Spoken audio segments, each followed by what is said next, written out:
Decido reconciliarme con mi historia y con mis padres. Sé que en el episodio anterior te hablé de renunciar a las historias, pero a veces también hay historias que son verdaderas o que son vividas y que nos han marcado también a lo largo de nuestra vida. Y las principales historias siempre son las historias con papá y mamá. Yo te decía que por muchos años he trabajado ayudando a mujeres y acompañando a mujeres en sus procesos de sanación, de crecimiento, de amor, de evolución, de todo. Y no hay una sola que no se queje de la relación con el masculino. Por los que sea que me tocaron o te tocaron, por los infieles, por los no comprometidos, por los que no quieren nada serio y solo casual, por los que lo que quieras y la historia que te hayan contado, ¿no? De esas historias de Superman que dices, wow, este cuate sí le metió creatividad. Entonces, las historias de los hombres que incomodan a las mujeres, evidentemente tienen una razón de ser, ¿no? Pero lo que yo siempre les digo en sesión es, lo primero que tienes que entender como mujer es que no tienes un problema con el masculino o con todos los hombres. Tienes un problema con un solo hombre en tu vida, que es tu papá. O más bien, y con esa figura paterna que tuviste en la infancia. ¿Tú por qué crees que a una mujer le gustaría un hombre mayor? Porque la figura amorosa del padre estuvo centrada en el abuelo, o en el tío, o en alguien que era esta imagen de hombre mayor. ¿Tú por qué crees que a alguien le pueden gustar los hombres más jóvenes? Porque su infancia estuvo acompañada y nutrida amorosamente por una figura joven. El tío, el primo, o alguien que representaba a un hombre adulto, pero un hombre adulto joven que como niña te amó incondicionalmente. Y por eso cuando tú creces, por supuesto que tu arquetipo es un hombre joven o en el otro ejemplo, un hombre mayor. No tienes una historia con los hombres, no tienes un problema con los hombres, tienes un problema con uno solo, que es aquel que definió tu infancia. Y entonces, ¿con quién crees que hay que trabajar? Evidentemente, con esa figura de papá que definió tu infancia. Porque además te voy a decir que nuestro padre representa el amor incondicional. No importa bajo qué circunstancia o condición está tu papá en tu infancia. Puedes tener un papá alcohólico, cuyos recuerdos son verlo tirado en la cama, verlo haciendo panchos en una fiesta, verlo agrediendo a tu mamá o a alguien en el sistema familiar. Y de todas maneras, tú como niña lo amas incondicionalmente, porque no hay un esquema de juicio que haga que descalifiques a papá para no quererlo. Y tú no tienes un problema como mujer. Tienes un problema con el arquetipo de mujer que miraste en tu infancia y que aprendiste a ser. Si tu mamá era una mujer abnegada, callada, solitaria, que aguantaba, que mantenía la apariencia, bueno, pues ahí está otro de tus problemas. ¿Cómo voy a hablar de mi relación tóxica? ¿Cómo voy a hablar de mi relación insana? ¿Cómo voy a divorciarme? ¿Qué va a decir la sociedad? ¿Cómo voy a dejar a mis hijos sin padres si mi mamá se aguantó 25 años con un alcohólico que la golpeaba y nos cumplió? Entonces tú no tienes un problema ni con los hombres, ni contigo como mujer. Tienes un problema con papá y mamá. Pero ese problema empieza a resolverse cuando tú decides resignificar la historia y cuando tú decides mirar todo aquello con lo que mamá y papá sí contribuyeron. Y aquí te voy a generar incomodidad. Es decir, ¿qué pasaría si tus papás hicieron más por ti, por la vía negativa, que por la vía positiva?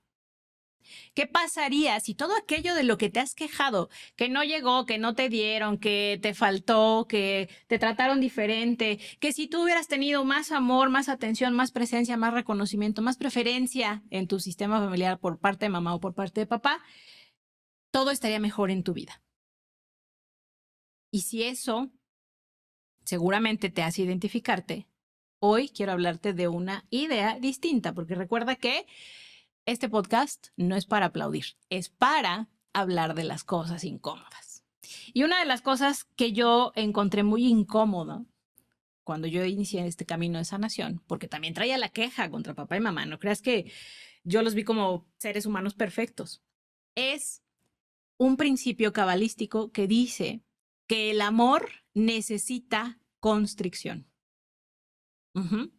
Que a veces el amor necesita justamente actos de constricción. Es decir, un acto de constricción es cuando yo me retiro, cuando yo me retraigo. ¿Tuviste un padre que te abandonó? Un padre se contrajo. ¿Tuviste una madre que no te amaba o que no te hablaba en tu lenguaje amoroso? Eso es un amor, pero contraído. Cuando tus papás se retiran del escenario, se retiran no porque no te quieran, se retiran porque tú necesitas eso para poder expandirte y para poder crecer. Cuando tus papás están sobre ti, cuando te lo dan todo, cuando se vuelcan en amor, en cuidados, en atenciones, en cosas sobre ti, te impiden desarrollar tu propia fuerza. Y no saben cuántas historias tengo también en consultorio de tuve una infancia maravillosa. No, hombre, yo no tenía ni que abrir la boca. Mi mamá sabía qué necesitaba, mi papá sabía qué quería. Yo tenía una muchacha que me atendía y tenía una tía y una abuela y una serie de primos que me adoraban y entonces yo no necesité nada. ¿Y qué haces en terapia? Trabajo mi miedo a no ser suficiente. ¿Por qué? Porque no me dejaron crecer solo, experimentar solo, equivocarme solo y entonces hoy me da miedo equivocarme, fracasar, no ser suficiente, fallar o tirar la expectativa que todos tienen de mí, porque obviamente ante todo ese amor también vino la idea de eres perfecto y te lo mereces todo. Sí, pero cuando enfrentas a un jefe o una serie de compañeros de trabajo que son mejores que tú, o si no son mejores que tú, te tratan como si tú fueras inferior, ¿no? Ahí es donde empiezan a salir todos esos huequitos que dejó un amor complaciente y obsesivo en tu infancia. Entonces, no hay historias de la infancia con papá y mamá que sean perfectas. Nadie tiene a los padres perfectos, ni los que son más amorosos y más atentos. Entonces, desde la Cábala, el amor no siempre se expresa en expansión, también se expresa en constricción.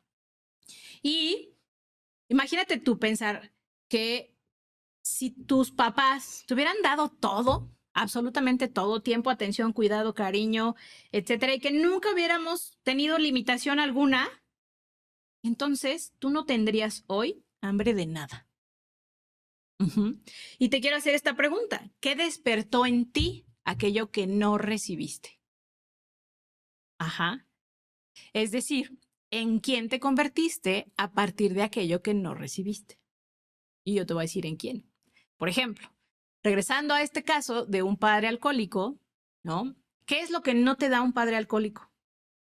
Un padre alcohólico no te da tiempo, no te da atención, no te da prioridad. Ajá. Y como no te da tiempo, atención y prioridad, evidentemente tú vas a ser siempre la no elegida, porque papá eligió el alcohol, no a ti. Y entonces el inconsciente de esa niña o de ese niño hacen que sí seas un buen niño, una buena niña, pero que no te elijan.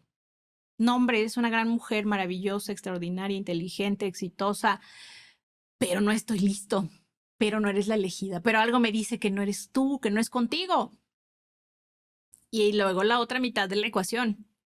La madre de un hijo, más bien la esposa de un padre alcohólico, ¿qué va a hacer?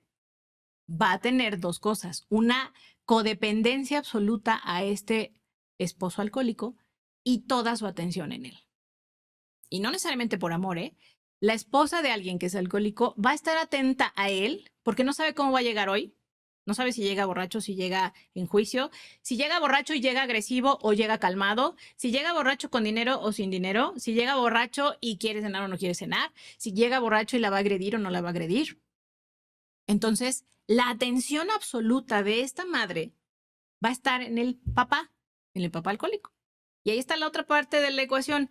Por un lado tienes un padre que no te elige, porque elige el alcohol por encima de ti, y una madre que no te ve, porque siempre está mirando al papá en función de contrarrestar un poco el daño que pueda hacer ese papá alcohólico en la familia y en el sistema. Y entonces tú tienes ahí la otra mitad de la ecuación. Por un lado no me eligen, pero por el otro lado yo estoy atenta a ese que no me elige. Y le doy mi tiempo, mi cariño, mi atención, mis cuidados, le doy mi mejor versión porque quiero que me elija. Porque eso aprendí de mamá y eso aprendí de papá. ¿Ves por qué te decía que esta es la única relación que sí necesitamos resignificar?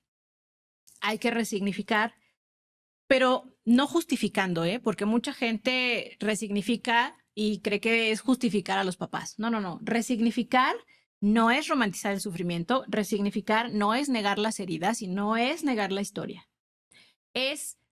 Resignificar es mirar qué te dejó y en qué medida te nutrió toda esa historia. ¿Qué aprendiste? ¿Qué desarrollaste? ¿Qué fortaleza descubriste en ti? ¿Y en quién te convertiste después de una historia como esta? La que sea, en la infancia. Porque yo te puse esta del alcohol, pero puedes tener un chorro de historias, ¿eh? La de la infidelidad, la del abandono, la del rechazo, la de mi papá prefería a las mujeres que a los hombres o viceversa. Cualquiera que sea tu historia con tus papás, resignifícala desde la conciencia de para qué te sirvió, en qué te nutrió y en quién te convertiste después de eso.